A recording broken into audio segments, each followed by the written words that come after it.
Hey everyone आज मैं आपण सहित शेयर करुच्ची तरबुजर गोटे स्पेशल सरबतटा बनैबा बहुत सहज आ पीवाई बहुत बढ़िया लगी था। आत्मा मन पूरा शांति हो खरा दिन जदि सरबत को पीबे तो चलतु स्टार्ट करवा आमर तरबुजर सरबत। प्रथमे 2 चम्मच मुझे सब्जा सीड्स ताकू किछि पानी देकी आमे भिजेकी रखिनबा 10 ରୁ 15 मिनिट रे हमर भिजिकी रेडी हो। तापर मुझे छोट तरबुजर फाड़े तरबुज नहीं कि पीस पीस कर काटी नहीं।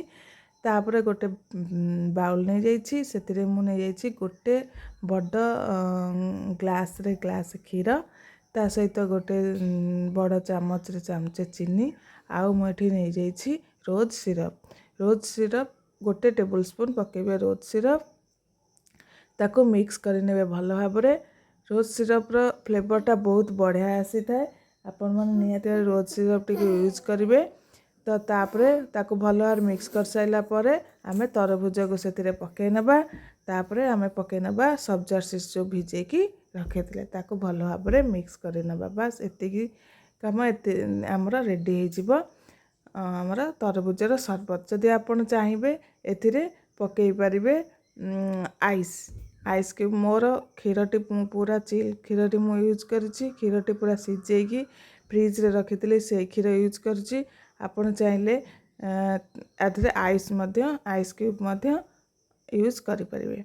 तो एबे हमर रेडी हो गला ठंडा ठंडा तरबुजर सरबत। तो फ्रेंड्स आपन जदि रोज सिरप नाही तो को स्किप करि परिबे किंतु रोज सिरप पकेले आर फ्लेवरटा बहुत बढ़िया आसी थाए। निहाती भाव में खरा दिन में तरबुजर स्पेशल सरबत को पीतु बहुत बढ़िया लगे।